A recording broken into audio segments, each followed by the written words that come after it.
and welcome to Epiphytic cacti. Today I'd like to talk about a species. The species is Disocactus crenatus, subspecies Crenatus.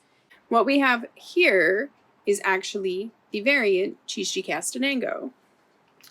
I've had this in my collection for about 2 years, I think, maybe a year and a half or something like that. It is the first time that it has bloomed for me.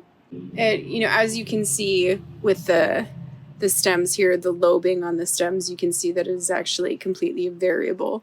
The flower has been opening all day. It had a monstrously huge bud.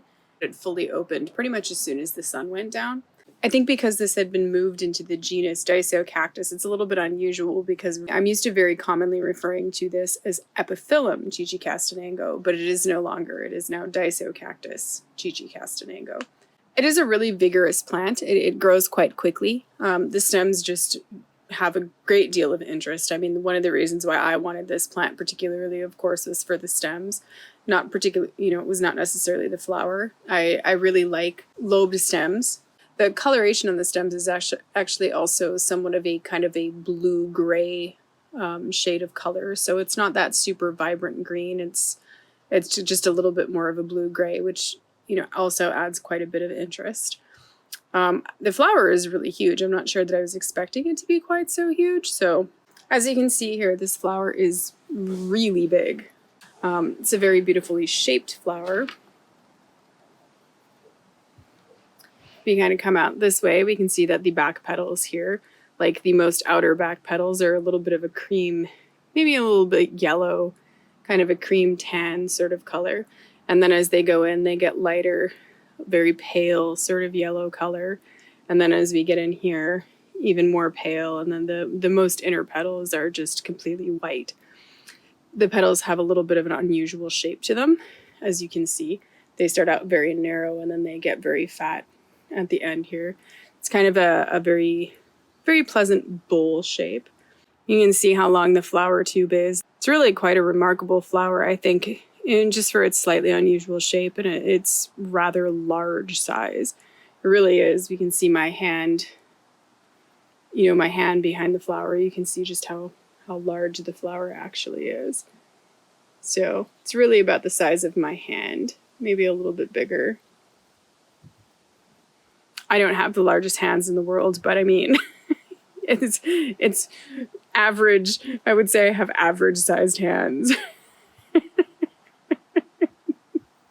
Just in case anyone was wondering.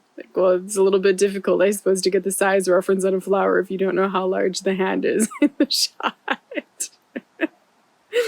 That's a little bit silly. But it's really quite pretty. This is actually, this is the only crenatum that I even own. So it's not something that I commonly have in my collection. It is really the only one, and I really have it over the stems.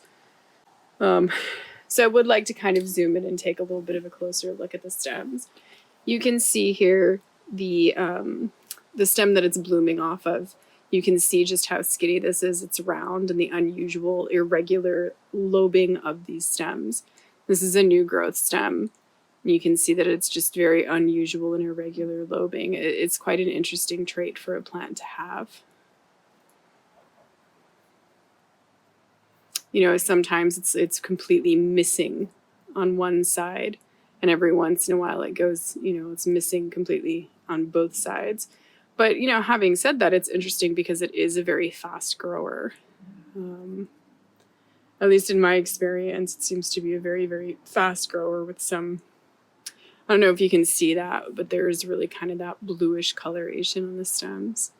I think the simplicity of it really adds to the beauty of it. I hope you've enjoyed the Disocactus crenatus, subspecies Crenatus, variety Chichicatenango, as much as I have. Thank you for watching, and happy cacti growing.